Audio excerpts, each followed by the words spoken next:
Boa noite a todos. Primeiramente, gostaria de agradecer a Deus por mais esta oportunidade única de discutir temas importantes como a globalização, dando seguimento ao Livro dos Espíritos, a obra interminável. Paramos na questão 19. Convidarei o irmão Milton a soltar a nossa tecnologia para dar continuidade aos temas propostos pelos espíritos e pelos encarnados. Por favor. 19. Com o alcance da obra, espera-se a expansão dos fundamentos espíritas? Muito mais do que isso.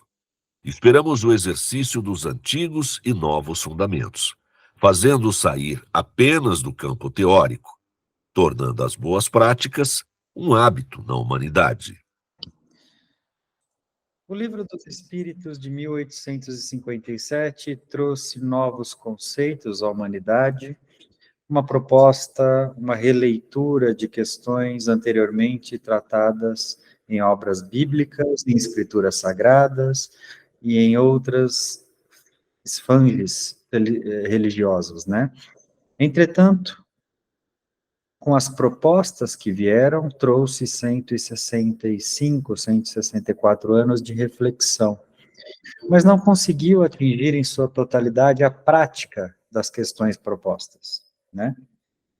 O Livro dos Espíritos, a obra interminável, vem com uma espécie de reforço daquelas questões anteriormente propostas, com mais alguns temas atualizados, mas na tentativa de levar o homem à prática, à real prática do bem, da caridade, do amor e do despertar da fé.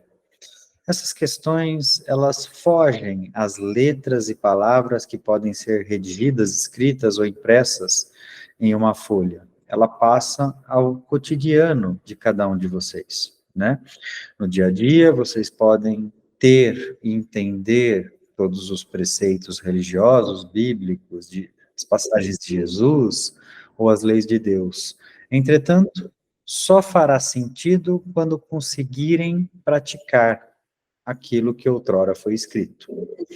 Então, o Livro dos Espíritos, obra interminável, ele cita em diversas passagens, em diversos momentos, a importância da prática daquilo que foi aprendido, daquilo que foi proposto, daquilo que foi pontuado. E nessa questão em específico, né, ao ser questionado pelo alcance da obra, né, se com ele traria a expansão dos fundamentos espíritas, o irmão que deu essa resposta disse, muito mais do que isso, espero que o exercício dos antigos e novos, ou seja, os livros antigos, as escrituras antigas que vieram, assim como as novas, essa atual, saia da teoria e parta para a prática, né, que aí leva o real sentido do aprendizado. Todo aprendizado, todo conhecimento só faz sentido se puder gerar uma prática. 20. Poderá a doutrina, em algum instante, quebrar o paradigma da incomunicabilidade entre os planos espiritual e material? A doutrina jamais teve a pretensão de quebrar paradigmas, mas de construir e unificar o homem.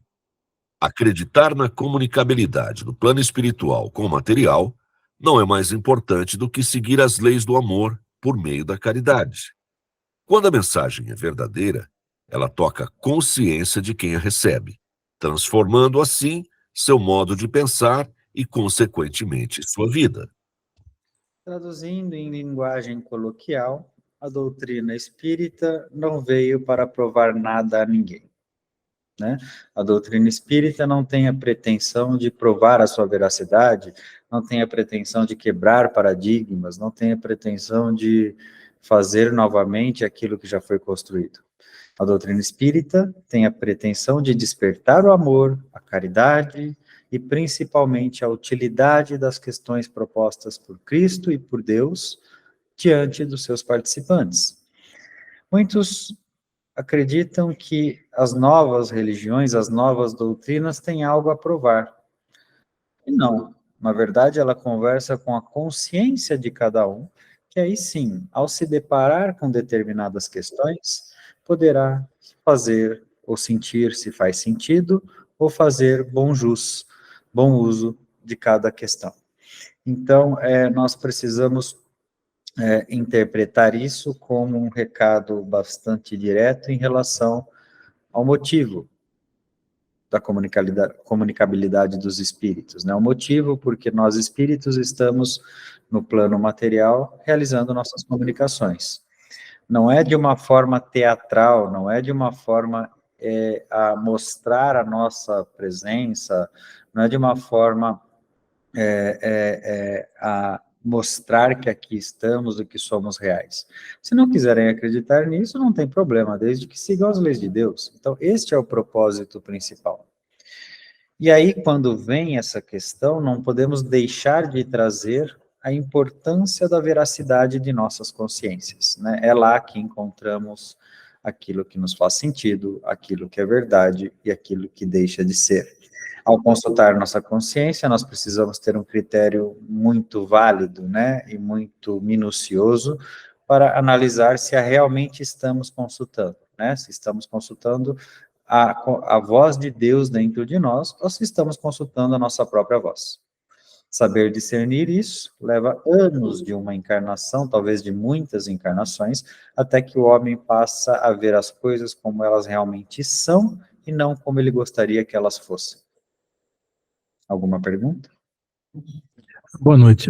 Uma curiosidade, meu irmão. Em planos mais evoluídos, por exemplo, já de regeneração, de tosos, como que é essa relação entre encarnado e espírito? Há uma comunicação ou é mais ou menos como é no nosso plano de provas e expiações? Quanto mais evoluído o seu espírito for, mais acesso ao plano extracorpóreo ele terá. Em um dos mais evoluídos, os espíritos têm mais acessibilidade à sua consciência, consequentemente, mais acessibilidade ao plano espiritual. Tem mais conhecimento, menos esquecimento, menos véu de esquecimento e mais merecimento pelo progresso anteriormente realizado. Daremos início, né, a um importante capítulo da nossa obra, que é o capítulo 3º, onde falaremos dos elementos gerais do universo, especialmente no texto Humanidade e as 4 mudanças energéticas do planeta, né? Nesse texto, um texto de um espírito, de um filósofo bastante aclamado pela humanidade, né? Teremos uma compreensão geral de como ocorreu o circuito e o desenvolvimento do universo para chegar aonde ele está hoje, né? Então, convido o irmão Milton a soltar o áudio, por favor. Capítulo 2. Elementos gerais do universo. Humanidade e as 4 mudanças energéticas. Evolução. Descobertas científicas. Antimatéria. Perispírito. Energia e vibração. 1. Humanidade e as 4 mudanças energéticas. Há cerca de 70 mil anos, o Homo sapiens habitava a Terra, vivendo em grupos de aproximadamente 10 pessoas, coletando e caçando para sobreviver. Eram povos nômades, portanto, uma vez que havia escassez de alimento, migravam em busca de novas terras, alcançando assim a sobrevivência através de constantes jornadas. Se fôssemos comparar a aparência física desses ancestrais com os homens contemporâneos, haveria muitas similaridades, mas o tipo de pensamento era primitivo e voltado quase que exclusivamente ao instinto. Com o passar dos séculos, houve a descoberta da agricultura, e esses povos, por consequência, descobriram que poderiam, por meio do cultivo da terra, permanecer por mais tempo no mesmo lugar, evitar a escassez de alimentos e aumentar sua população significativamente. Então, os primeiros modelos hierárquicos começaram a surgir. Os mais fortes e capazes de produzir mais eram os líderes, e os mais fracos respondiam a eles. No decorrer do tempo, essa força foi sendo gradativamente substituída pela inteligência. Ter força não garantia mais uma posição privilegiada no grupo, mas ser inteligente e capaz de comandar os demais membros, sim. Nesse momento, acontecia a primeira mudança energética do planeta. A cooperação começava a agir sobre a força bruta. As brutalidades, provindas do primitivismo, começaram a perder importância, pois elas reduziam e dividiam o grupo e, consequentemente, sua eficiência. Então vamos fracionar, né, o que entendemos até agora e falarmos da primeira mudança energética do planeta, né? A primeira mudança energética do planeta foi quando a cooperação começava a agir sobre a força bruta, ou seja, quando o homem percebeu que utilizar a sua força para dominar era menos inteligente e menos eficaz do que usar o cooperativismo, né? É claro que as intenções nessa época ainda eram muito brutalizadas. Ninguém usava o cooperativismo por razões humanas, né? Ninguém era cooperativista para auxiliar o próximo. O ser humano, neste estágio, ele era cooperativista porque ele percebia que ele conseguiria produzir mais, que ele percebia que ele conseguiria caçar melhor, que ele percebia que ele conseguiria construir melhor. Então, a intenção não era nobre. Entretanto, Deus sabe escrever nas linhas, né? E ele fazia com que o ser humano percebesse a importância de estar unido para evoluir, né? Então, esta foi uma grande mudança, né? Das questões das disputas, da solidão, do egoísmo, para o início de um trabalho em conjunto, né? Aí começa a mostrar para a raça humana que juntos vocês podem ser mais fortes. Alguém tem algum ponto até essa questão? Isso acaba afirmando aquela questão no início que fala que somos seres gregários, né? Que precisamos um do outro. Essa necessidade começou a partir desse ponto? Sim, principalmente em relação aos não familiares, né? Não apenas aqueles que são consanguíneos, mas os outros, as outras tribos, as outras espécies, o ser humano perceber que precisa de outros além dos próprios, né? Aí foi a primeira mudança energética do planeta. E quando dizemos mudança energética, estamos falando de uma mudança ou de uma ação que levou a uma mudança vibracional e energética no plano. É uma mudança tão significativa que fez com que o mundo fosse acompanhado por espíritos de outras esferas, por espíritos de outras falanges, por energias compatíveis às ações atuais. O que muda a energia de um planeta são as ações de quem o habita.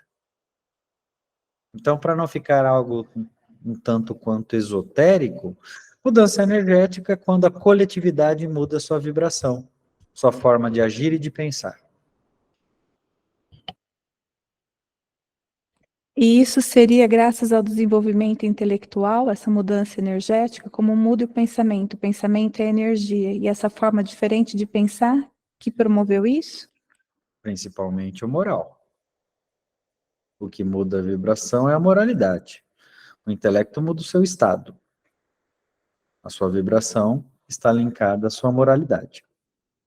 Então, quando eu percebo que devo coexistir com meus irmãos, sem aniquilá-los, tudo bem que isso me trará vantagens, mas eu começo a criar afeto. Eu começo a criar laços que serão muito importantes para a minha evolução espiritual. Eu desenvolvo a minha moral. Porque moral tem a ver com sociedade. Moral tem a ver com coletividade. Não dá para ser moralizado sozinho. Tanto que reafirma a questão anterior, não basta saber se eu não exercitar e não praticar aquilo que está sendo aprendido nas questões anteriores. Como você exerce a sua moral se você não tem para quem exercê-la? Como que você coloca à prova a sua moral se você vive sozinho? O que põe à prova a sua moralidade é o convívio social. As suas atitudes são morais ou imorais para uma sociedade. Senão elas são convenientes ou conscientes. É diferente o termo. Muito obrigada. Apesar de primitiva e pretensiosa, essa foi a forma inicial de convívio coletivo. Após alguns anos, esses povos começaram a unir forças com povos rivais e vizinhos, e a perceber que mesmo os inimigos poderiam somar algo dentro da sua evolução. Ainda que não fosse uma evolução espiritual na época, a preocupação com seu progresso material movia as uniões que começavam a manifestar-se. As inteligências individuais começaram a perder relevância, pois havia diversos membros inteligentes. Logo, para comandar, era necessário algo maior. Neste instante, surgiu a fé. Através dela, os líderes diziam representar seus deuses, e assim estar acima da força e da inteligência. Só ressaltando que começamos pela força, partimos pela inteligência, depois partimos para a fé. Então, uma supera a outra na tentativa de adquirir o poder, ainda com intenções egoístas, intenções orgulhosas. Entretanto, a força bruta foi superada pela inteligência, que foi superada pela fé. Pode seguir. A fé comum a todos fazia-os seguir o caminho, pois não poderiam contestar algo que não conseguiam explicar. As forças da natureza, o sol, o mar, entre outras.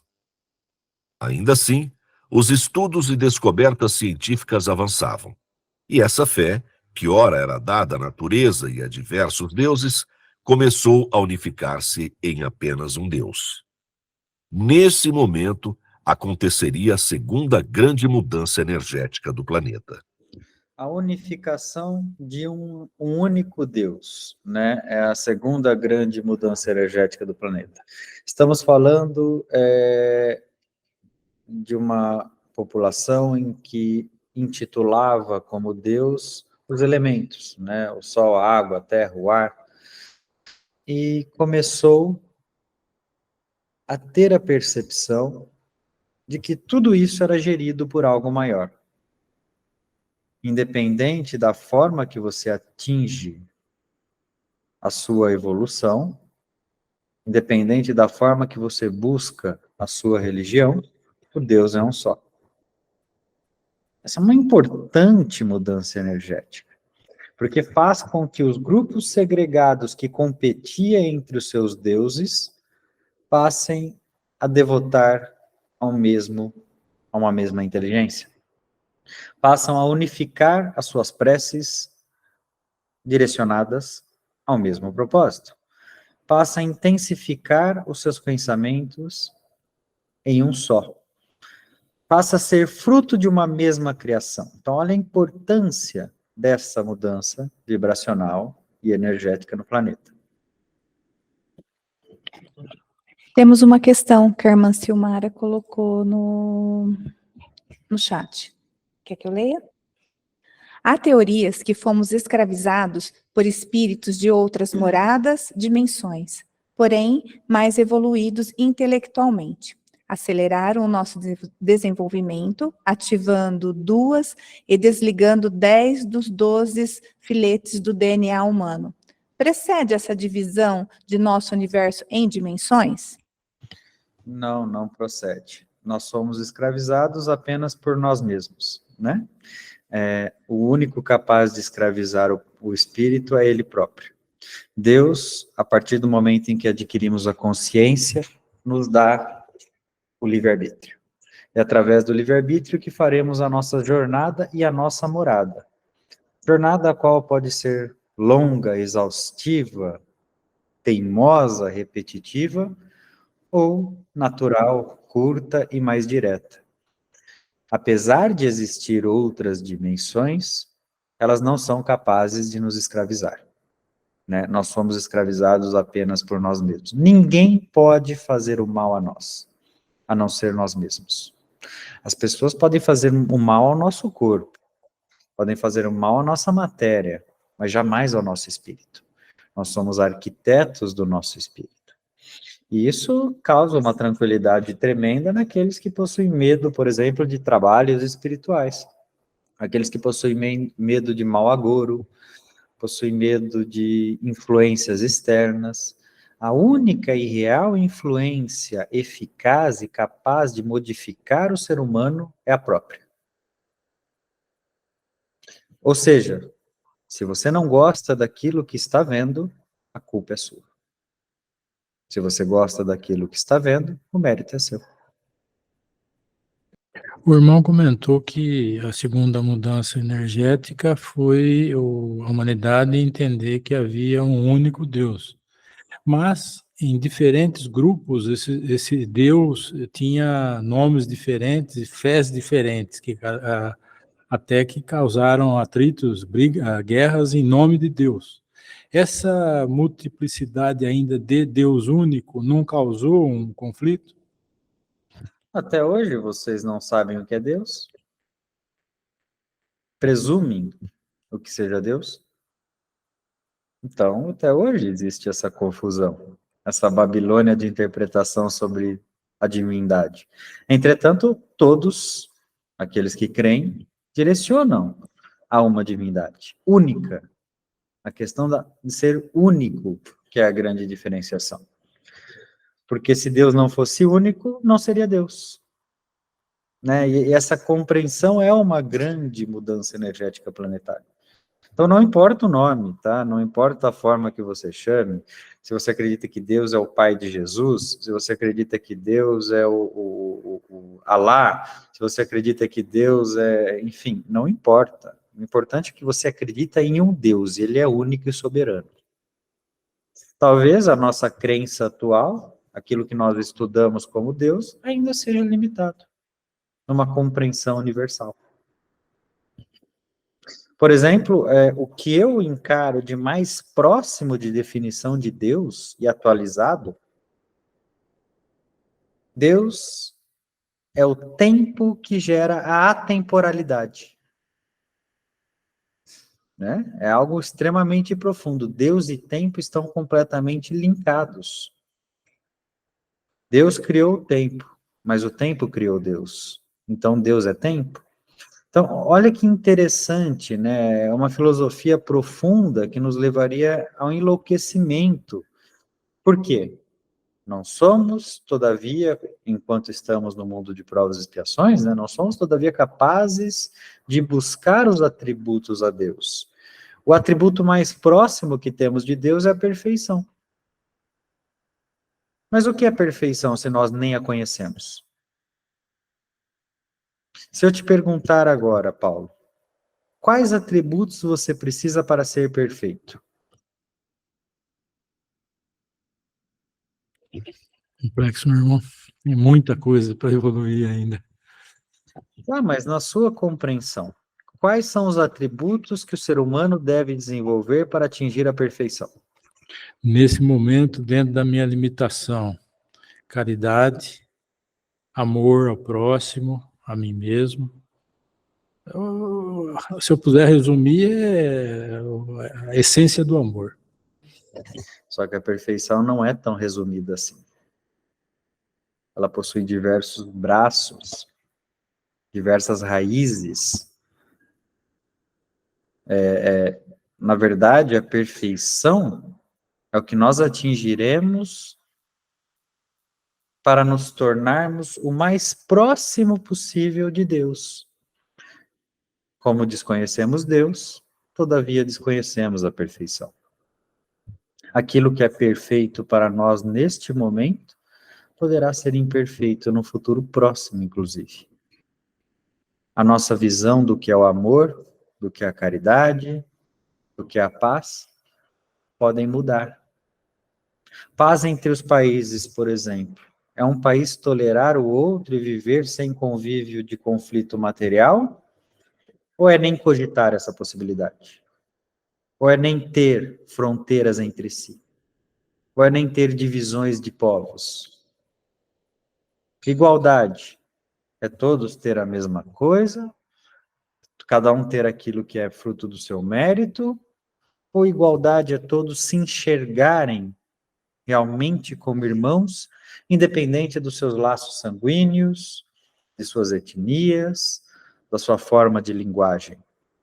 O mundo ele já começa o seu preconceito na própria pluralidade das linguagens. Você tem quantos idiomas no mundo? Vocês não são capazes nem de entender a língua de outros irmãos sem ser necessário uma alfabetização. Quer uma maior discriminação que essa? Por que o mundo não tem uma mesma língua? Por que o orgulho de uma deve imperar sobre a outra? Por que você, ao atravessar 200, 300 quilômetros de um país a outro, você muda os hábitos, a forma de falar, a forma de se vestir, a qualidade das rodovias, a qualidade das casas, das moradias? Se Deus nos deu mais do que o suficiente para existirmos e coexistirmos com o planeta, que é esse organismo vivo, por que somos tão segregados? Tão diferentes entre si? Percebe um mundo de provas e expiações? Como os próprios critérios e conceitos da perfeição estão discrepantes da realidade? Temos outra questão da nossa irmã Silmara, que ela pergunta, como o irmão me respondeu, existem dimensões. O irmão poderia dizer o que é e quantas existem?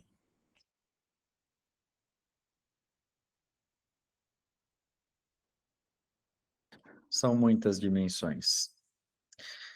Se eu tivesse a permissão de responder isso, eu estaria mentindo, porque talvez eu desconheça todas. Eu estaria dando uma visão baseada na minha curta percepção de mundo, né? Então, são muitas, né? São plurais. E essas dimensões coexistem com o planeta Terra da mesma forma que o perispírito coexiste.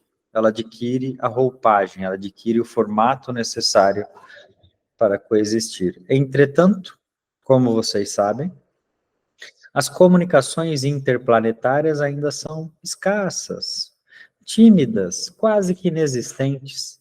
Arriscaria em dizer que nenhuma ainda comprovada cientificamente. Todas especulativas, quando as pessoas têm algum tipo de comunicação. Entretanto, a ligação entre as dimensões está mais próxima de vocês do que vocês imaginam. A ligação entre as dimensões habita o pensamento de cada um, habita a consciência de cada um, habita a capacidade de ser aquilo que Deus criou para que você fosse. Vocês terão mais respostas ao desencarnar. Já é uma nova dimensão, né? Quando você sai da matéria e parte para o plano espiritual. Aí vocês vão começar a entender. Mas como toda transição, existe muita neblina. Geralmente não é uma transição limpa, uma transição fácil, causa confusão. Da mesma forma que você precisa de um tempo para que o sapato adeque a seu pé e possa ser confortável, o espírito precisa de um tempo para se adequar a novas situações. Não, ainda não tem permissão para esse conhecimento dimensional. Apesar de terem diversos autores já citado isso na Terra, pode ter certeza que por nós não será confirmado.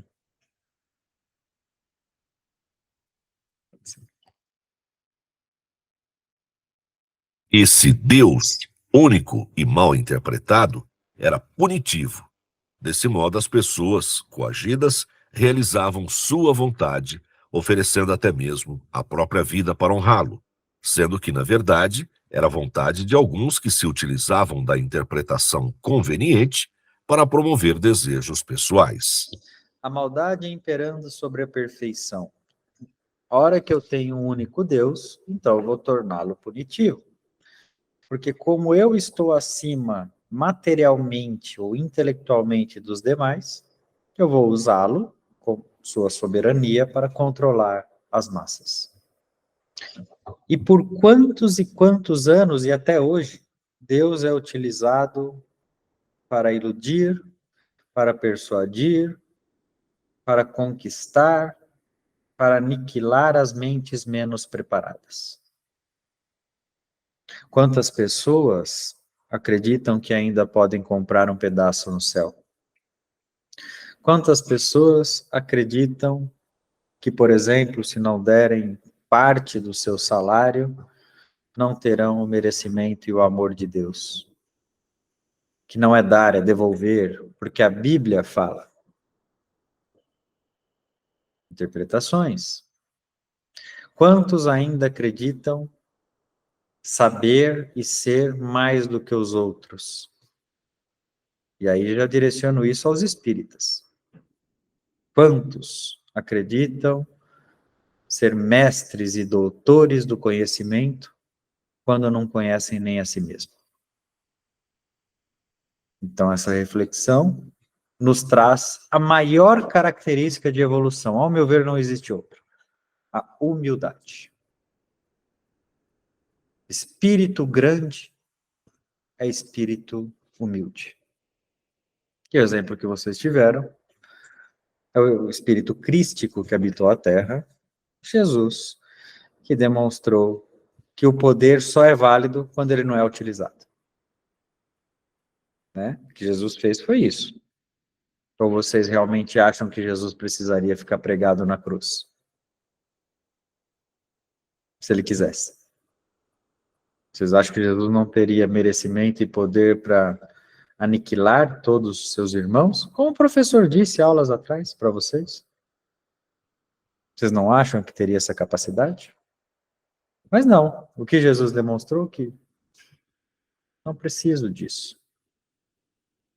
Eu vim para este mundo, apesar do meu reino não ser deste mundo, eu vim para este mundo para exemplificar aquilo que a humanidade precisa praticar. E isso é mais importante do que a minha própria vida. É uma mensagem. É por isso que as pessoas criaram tanta empatia com Jesus, né? A empatia vem desta doação da vida para nos salvar. Entretanto, quantos espíritos que passaram na Terra, que doaram a vida para salvar cada um de vocês, após Cristo, e que talvez vocês nem saibam, nem enxergam isso. E o pior é quando vocês não aprendem com aquilo que foi ensinado. Buscam a perfeição plena do irmão. Quando eu busco a perfeição plena, eu esqueço as características boas que me proporcionou o seu progresso.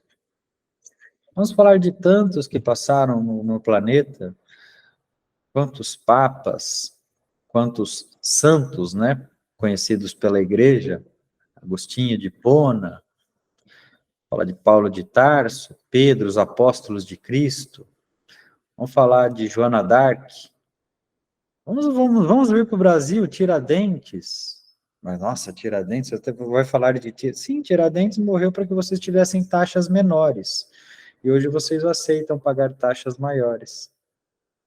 A morte dele foi em vão. Tantos outros que passaram pelo planeta, que viraram até feriado, né? Mas que perderam o seu propósito, que perderam o conceito daquilo que trouxeram à humanidade. E olha, reforçando o início, né, do texto, olha a importância de colocar em prática aquilo que é aprendido. Para que serve uma teoria se não para realizar uma prática, para levar a uma prática? Qual é a finalidade e o conceito de algo teórico? Você estuda, por exemplo, medicina. Você estuda anatomia, você estuda todas as enfermidades, para quê? Para quando chegar o momento, você conseguir colocar em prática esse aprendizado e salvar a vida humana, por exemplo. Você estuda engenharia, você estuda todos os cálculos, física, para quê? Para que a sua obra seja sólida. Tudo aquilo que nós estudamos deve nos levar à prática.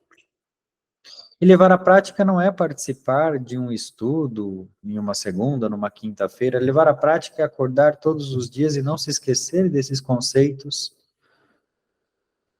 que foram deixados em nossa bagagem como espíritos. Não se esquecer quando for responder, quando for agir, pensar para agir, modificar.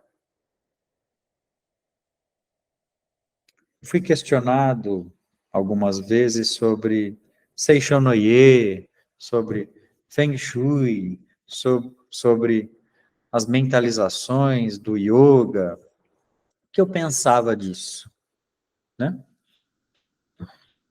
E eu tive uma resposta muito simples. Tudo que leva o homem à sua melhoria é válido. Não importa qual caminho está tomando. Se leva o homem a uma reflexão, a um pensamento e a uma melhoria, é válido. Tudo bem. Eu não acho que uma descarga na minha cabeça, na posição da minha cabeceira, vai tirar as minhas energias. Cientificamente, isso é impossível. Entretanto, se a mesma pessoa que tira a descarga da cabeça para não tirar a sua energia, ouve também a frase de ame a natureza e respeite o dia do próximo, já foi válido a sua teoria.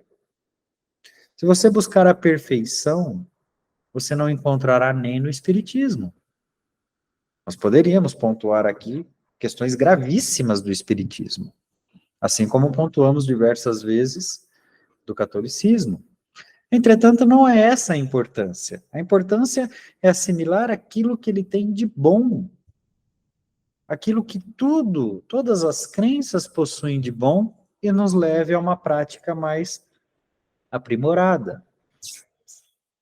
A pergunta que você deve fazer a si mesmo é: estou hoje melhor do que eu estava ontem? E se a resposta for não, preocupe-se. Porque nem nós querendo, nós iremos regredir. Nós vamos estagnar. Então você pode estar estagnado. Será que hoje eu estou com menos orgulho, menos egoísmo? E quando você analisa ao pé da letra, você vai chegar a reflexões dolorosas. A nossa mente acredita ser superior. Nós temos a mania de preencher o que o outro vai dizer antes de ouvir. Nós completamos a frase do outro. Nós completamos o pensamento do outro. Nós presumimos já saber o conteúdo.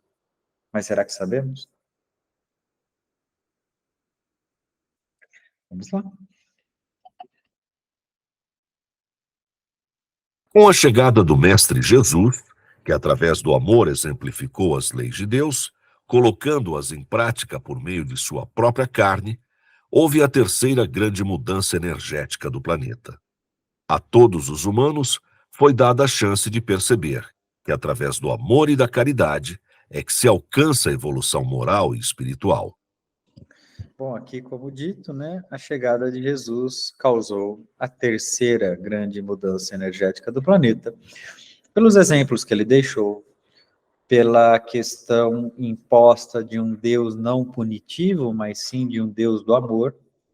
Então, isso realmente chacoalhou o planeta de uma forma muito abrupta. Pode ser.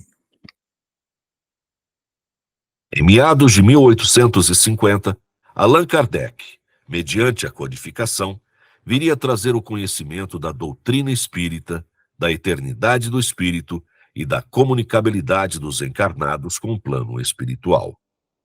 Essa seria a quarta grande mudança energética do planeta. Em 1857 foi lançado o Livro dos Espíritos, por Hippolyte Léon Denisard de Rivail. Se não me falha a memória, em 18 de abril de 1857. Quando Hippolyte chamou todos à sua casa e apresentou a obra pronta do Livro dos Espíritos, ele não imaginava qual dimensão isso tomaria no planeta. Imaginava qual dimensão isso tomaria em sua vida. Então, de um licenciado, professor, querido e benquisto da sua sociedade, da sociedade francesa, né? Um dos maiores linguistas de sua época, passou a ser excomungado, perseguido, alguém que teria perdido a lucidez e feito, na visão de alguns, o melhor livro de ficção da humanidade, né? Então, ele tinha essa dimensão sobre o que aconteceria com ele, mas não com o planeta. E por que o Espiritismo mudou tanto o planeta, sendo que existe apenas 13 milhões de adeptos? Alguém pode responder? Estou falando da atualidade, vou até pôr um pouco mais, hoje talvez uns 18 milhões de adeptos, mas por que ele mudou o planeta, sendo que ele não é percentualmente nada perante as outras religiões? Ele trouxe a reencarnação, mostrando que a vida continuava, que não se encerrava ali. Não, ele não trouxe, né? A reencarnação já acontecia antes dele. Por que o Espiritismo chocou tanto a energia planetária? Vou dar uma dica. Como eram vistos as questões espirituais antes do conhecimento espírita?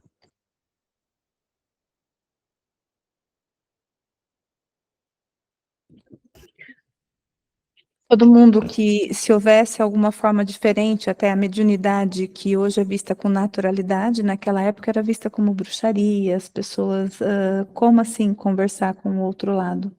Alguns irmãos podem pensar, não necessariamente, as práticas espíritas já aconteciam nos Estados Unidos, já aconteciam em alguns locais, mas de uma forma geral, o Espiritismo foi o único que conseguiu dar razão às questões espirituais, ou seja, ele normalizou a comunicabilidade com os espíritos. Ele parou de ser algo extraordinário e passou a ser algo explicável. Algo que pudesse ser dito ou entendido com uma leitura atenta. Então, essa foi uma importante mudança. Porque não veio trazer ao homem uma nova forma, não é isso. Ele trouxe ao homem aquilo que já acontecia naturalmente e conseguiu, por exemplo, tirar muitos loucos da loucura. Conseguiu trazer sanidade às pessoas que tinham, exerciam e realizavam as suas práticas, né? O Espiritismo, ele teve esse importante papel na humanidade, e isso deve-se, sim, ao país que vocês estão, ao Brasil, né? Que foi o maior propagador do Espiritismo no orbe. Apesar da sua origem ter sido francesa, a França, da sua época, anulou o Espiritismo, né? Queimou até hoje, né? Você não encontra centros franceses espíritas que não sejam compostos por brasileiros. Algum membro brasileiro vai ter lá. E isso em todo o orbe.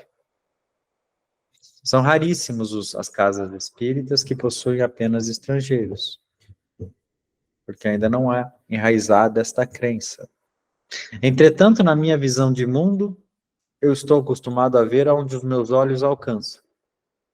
Não estou acostumado a ver onde eles não alcançam. Achei interessante o que o professor disse outro dia, que o mundo ele é dividido em dois hemisférios, e não é sul e norte, é leste e oeste, né? Então é como se não existisse o mundo oriental para vocês. Vocês veem, ouvem músicas, sabem de celebridades, de acontecimentos, assistem filmes do mundo oriental. Agora está entrando na televisão, nas séries, a Turquia, já está começando alguma coisa da Índia, mas de uma forma geral, deixa eu falar para vocês que existem países muito mais desenvolvidos do outro lado do orbe, aqueles que não tiveram oportunidade de conhecer não sabem. Só quem esteve numa China sabe o que é aquilo. Só quem esteve no Japão sabe o que é aquilo. Né? Só quem esteve nestes locais consegue entender. Por exemplo, que o universo não gira em torno dos Estados Unidos, não gira em torno da Europa, existem mais locais. E aí, tratando-se de religião, quando nós trazemos isso ao Espiritismo, como algo que impactou pouco o lago, pode criar uma onda tão poderosa? Por conta de ter uma fonte de explicação para a paranormalidade.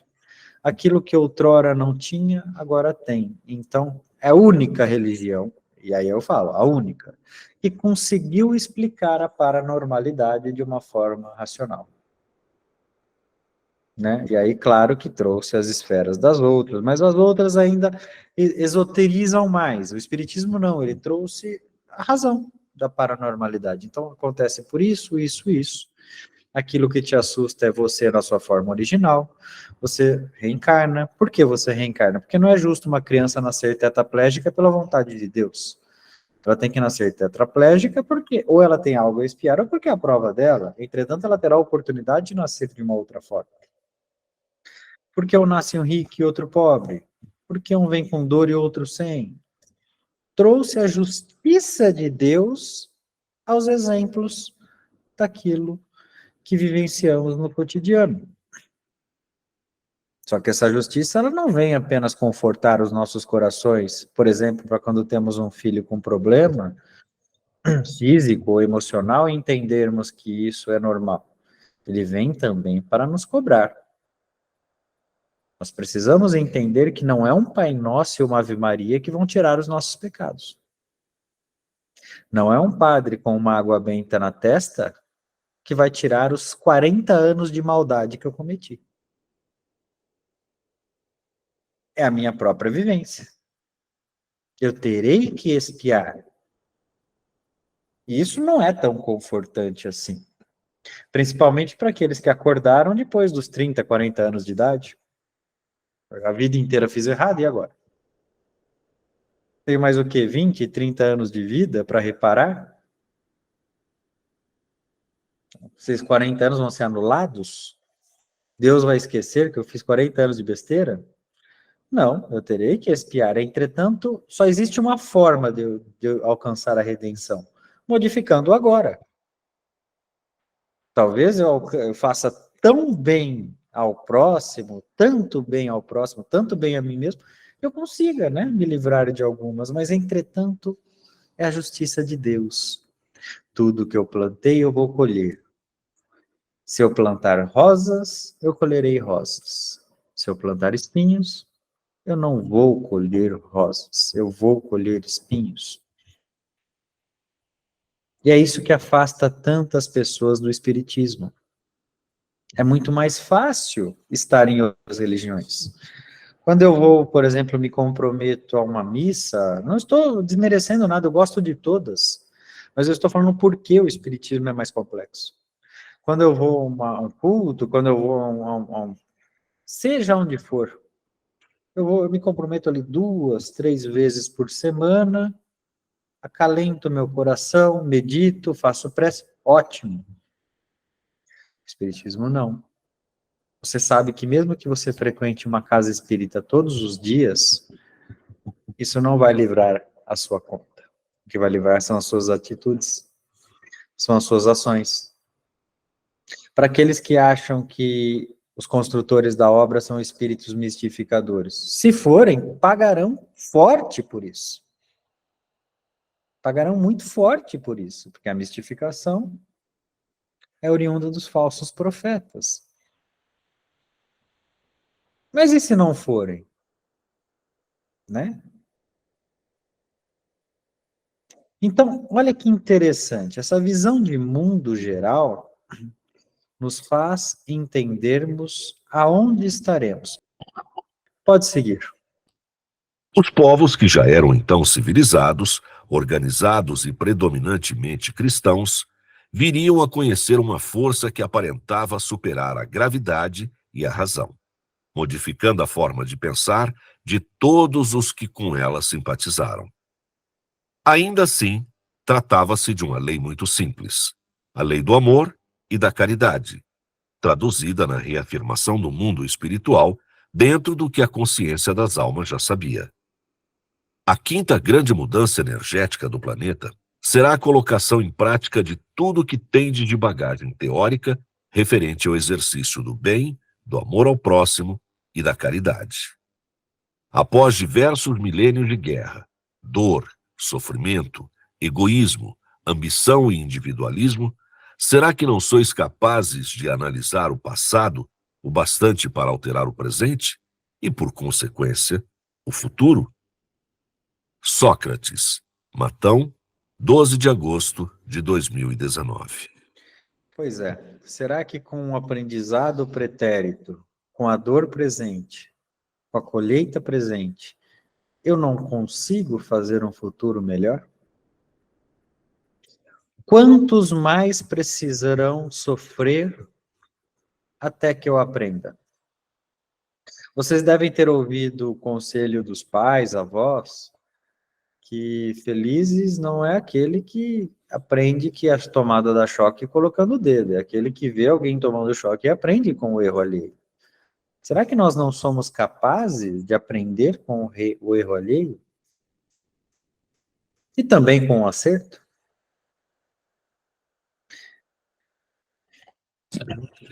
Meu irmão, com essa quinta mudança com a população do planeta, mudaria o plano do nosso planeta para os regenerados?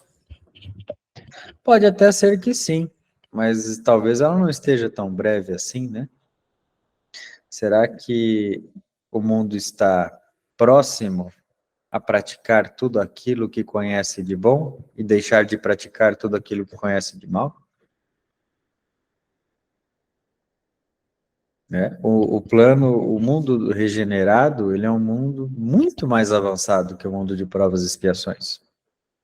São muitos degraus assim. Nós não estamos, se estivéssemos comparando a um ano letivo, estamos falando da primeira série para o terceiro colegial. Existe uma longa jornada de aprendizado até chegar lá. Mas, se serve de consolo, todos chegarão. Mais cedo ou mais tarde, todos chegarão.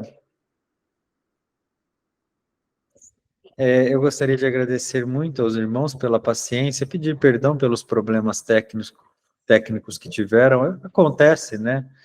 A tecnologia e a globalização, elas vieram para nos auxiliar e transformou em impossível os nossos estudos, né? Então, vamos agradecer a Deus por isso e desejar a vocês uma ótima semana de muita reflexão e o aprendizado que fica para hoje de muita prática. Vamos praticar o bem. Que Jesus abençoe vocês.